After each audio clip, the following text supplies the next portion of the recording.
खेलों की दुनिया से खबर शामिल करते चले। पाकिस्तान सुपर लीग के नवे एडिशन का शेड्यूल तैयार कर लिया गया। पीएसएल 9 का आगाज 17 फरवरी से होगा।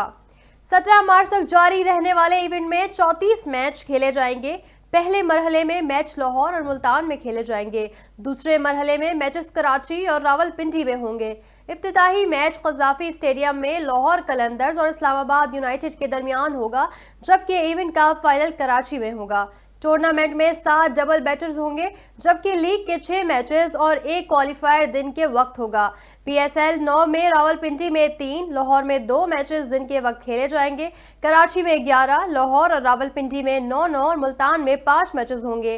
पाकिस्तान सुपर लीग के लिए टीमों की आमद 12 फरवरी से शुरू होगी और 4 दिन ऑफिशियल प्रैक्टिस सेशन के लिए होंगे।